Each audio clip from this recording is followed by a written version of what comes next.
Hello students, I am Amitha K V, Assistant Professor, Department of Commerce, Government First Grade College Gubi, Tumkur.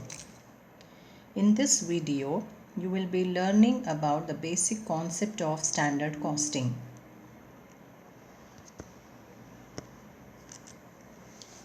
Standard costing is a technique of using standard cost for the purpose of cost control.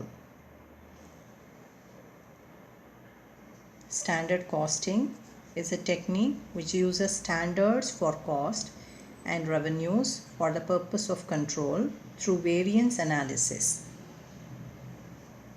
There are different techniques of costing. Costing methods are used to ascertain the cost of product or services, while costing techniques are used to control and minimize the cost.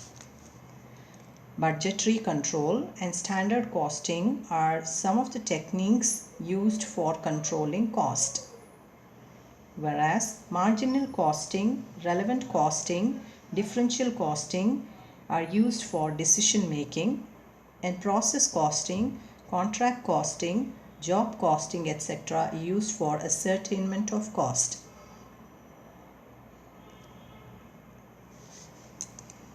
According to Brown and Howard, a technique of cost accounting which compares the standard cost of each product or service with actual cost of each product or service to determine the efficiency of operation so that any remedial action may be taken immediately.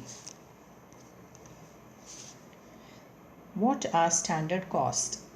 Standard costs are estimates of the actual cost in a company's production process because actual cost cannot be known in advance. This helps a business to plan a budget. Later, when the costs are determined, the company can see if it has a favorable budget variance or unfavorable budget variance. Standard is a predetermined measurable quantity set in defined conditions against which actual performance can be compared, usually for an element of work, operation, or activity. In this example, you will understand the concept of cost control.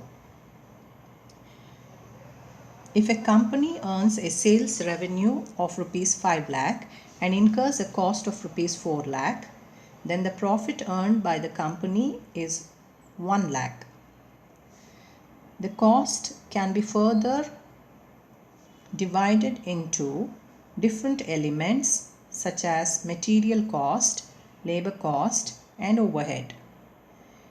If the company is incurring 2 lakhs as material expenses, 1 lakh for labor, and 1 lakh for overhead, if any of these elements, say labor expenses or labor overhead, has increased by 50,000, then it will have an impact on cost and also on profit. That is, the cost will increase by 4,50,000, that is, it is increased to 4,50,000, and the profit also will decrease by 50,000. Hence, controlling of cost is necessary for every company. Why do companies use standard cost? Standard cost not only help a company to budget for their expenses but to establish prices for their products. Standard costs are also known as preset cost, predetermined cost, and expected cost. Companies use standard costs for budgeting because the actual cost cannot be determined. This is because in the manufacturing process, it is impossible to predict the demand of a product or all the variables that will affect the cost of manufacturing it. Steps involved in standard costing. The first step in standard costing is the determination of standard cost. The first and foremost thing is setting of a standard, that is predetermining a standard. Second step is recording of the actual cost, that is the actual cost or the actual performance is compared with the standard cost. The comparison between standard cost and actual cost will give the variances. The variances can either be favorable or adverse. If there is any variances, the variances need to be reported to the management and necessary corrective measures have to be taken. So, standard costing is a technique which uses standards for cost and revenues for the purpose of control through variance analysis. Advantages of standard costing. There are a number of benefits to using the standard costing technique. Standard costing allows a company to budget. A budget for a company that manufactures a product cannot be prepared without a standard costing. A budget is always an estimate, later compared to the actual amount spent. This helps in the preparation of the following year's budget more accurately, assuming there are no significant manufacturing changes year after year and the sizes of the variances can decrease. Another advantage is standard costing helps the company to assign a value to its inventory. All a company needs to do to calculate its inventory is to multiply the amount of actual inventory by the standard cost of each item. Calculating inventory using standard cost is easier than using actual cost. This is because in reality, one batch of a product may cost more to produce than another batch of the same product. Maybe there were production delays on the line resulting in staff overtime to finish the second batch. Imagine these types of problems happening all the time, making it very difficult to keep track of the actuals. Yes, eventually those extra charges will be accounted for by being added to the variance cost. But typically in inventory valuation, we'll go by the standard costing method in order to keep things simplified. Another advantage is standard costing makes it possible for a company to set a product price. Without the information standard costing provides, it would be impossible to set a price for a product. This is because that price is in part calculated on the cost involved in manufacturing that product. It allows the financial records to be produced easier and faster. As the company's accountant continuously updates actual cost, standard costs assume there are no fluctuation in prices. As a result, the required financial reports for a company's management can be generated easier and faster. Another advantage is it allows for benchmarking. The standard cost associated for a company's products allows management to set benchmarks so that the actual cost can eventually be compared. If the benchmarks are met, that's great. If not, and there is an unfavorable variance, then the company can try to determine inefficiencies in the production process to lower those costs in the future. Some disadvantages of standard costing are: standard costing assumes little change to the estimated cost. The standard costing method assumes there will be little changes in the budgeted amount in the foreseeable future. However, if a product is expectedly discontinued or a new one is introduced or there are new inefficiencies or deficiencies in the production process, this can result in significant variances from the estimates. Another disadvantage is standard costing often doesn't provide enough information to distinguish product units. If a company has a very complex manufacturing system with multiple items being produced, it is often impossible to single out the standard cost for one product unit. Analyzing a product unit can help a company determine its value. However, it would need to be done using actual cost as opposed to standard cost. It focuses on unfavorable variances. This is one of the major disadvantages of standard costing. Often, favorable variances are not noted at all, and unfavorable variances are scrutinized. This can lead to some problems with staff, as often the production process, including how labor is used, is reassessed when unfavorable variances arise. Staff may feel their performance is being questioned when it's possible that the estimates may have been too low in the first place and that the line already runs efficiently. Is a standard cost different from budget? A standard cost is not the same as a budget. A budget is an estimate of expenditures for a specific accounting period, typically a quarter or year. Standard costs are estimates used for totals in some of the line items in that budget, as they are related to manufacturing cost.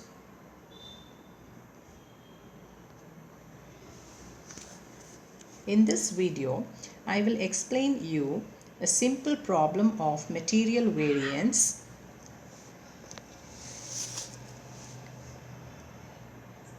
Suppose the company is manufacturing product A, 100 units, having two types of raw material, X and Y.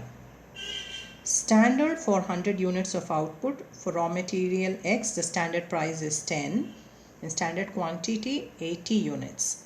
And for Y raw material, the standard price is 12 and standard quantity is 70. Actual 100 units of output, raw material actual price for raw material X is 11 and actual quantity 90. Raw material Y actual price is 10 and actual quantity 75.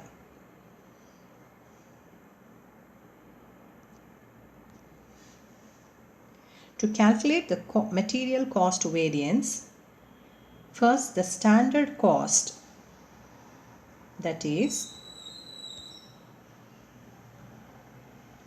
standard price 10 into standard quantity 80. So 10 into 80 plus for raw material Y 12 into 70, standard price into standard quantity are multiplied. So together 10 into 80 plus 12 into 70 is equal to 1640. To calculate actual cost, actual price into actual quantity is taken.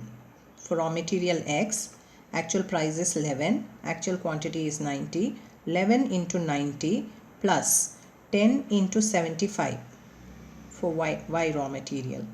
Therefore, the actual cost would be 11 into 90, 990 plus 10 into 75, 750. 990 plus 750 is equal to 1740. Now let us compare the standard cost and the actual cost. The standard cost is 1640. The actual cost is 1740. If actual cost is greater than the standard cost, then it is adverse. We can see here the actual cost is more than the standard cost. So it is adverse. Material cost variance is adverse here. 1740 minus 1640, that is 100, is adverse. Reason for variance is either the price or quantity. Material cost variance can be classified into two: material price variance, material usage variance. If raw material is purchased at more than standard price, purchase department is responsible. If raw material is used in excess quantity to produce same output as compared to the standard, then production department is to be blamed.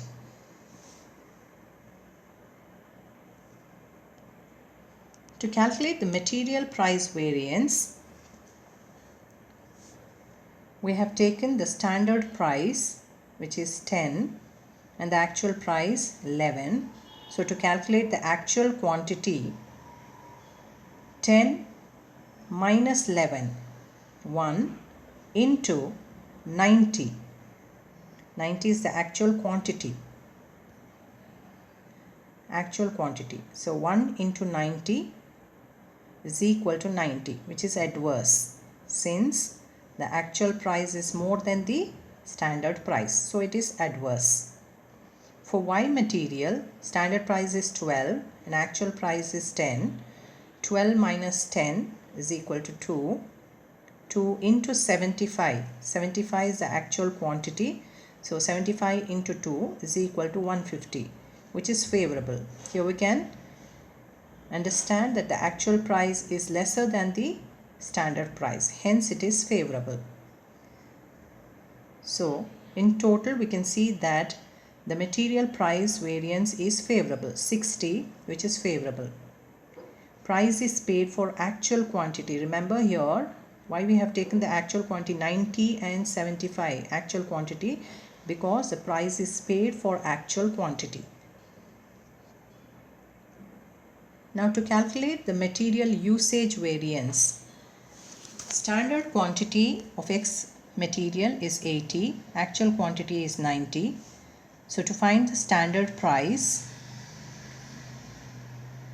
80 minus 90 is equal to 10, which is adverse. 10 into 10. Why we have taken 10? Because the standard price, production department has taken, we have to take the standard price here to calculate the whether the way there is a material usage variance. So 10 into 10, 100, which is adverse since the actual quantity used is more than the standard quantity. So it is adverse. For raw material Y also, the standard quantity is 70, actual quantity is 75. So we have used 5 units more. 75 minus 75, 5 into the standard price is 12. 5 into 12 is equal to 60, which is again adverse. So when we take the material usage variance, 160 is adverse. So to find out the material cost variance, the formula is material usage variance minus material price variance, that is 160 adverse minus 60 favorable, which is equal to 100, which is adverse. Material usage variance is 160, which is adverse here. Why we have taken the standard price? We have taken the standard price here, that is 10 and 12 standard price here for calculating the usage variance, because the production department raised an objection saying that we are not responsible, we are responsible for the quantity only, but we are not responsible for the price, and by taking the actual price you are blaming us for price also. Hence only standard price is to be taken. So hence we have taken only the standard price here and not the actual price. So the material usage variance is 160, which is adverse. The reason for the material usage variance is the wrong use of quantity of raw material or wrong ratio of inputs. Material mix variance has gone wrong. Hence there is a variance in the material usage. Now let us calculate the material mix variance and material yield variance. Material usage variance is classified into material yield variance and material mix variance. To calculate the material mix variance, we need to find out the ratio of inputs. In the given problem, raw material X, the standard quantity is 80 and actual quantity is 90. To find the actual quantity in standard ratio, we need to find out the total standard ratio. In case of material usage variance, there is no price effect. Consider the standard price. So here we have taken 165 actual quantity, 165 total, into 8 divided by 15. This is the standard ratio. We can see here is 8:7. 8:7. So it is class 165 into 8 divided by 15 is equal to 88, and 165 into 7 divided by 15 is equal to 77.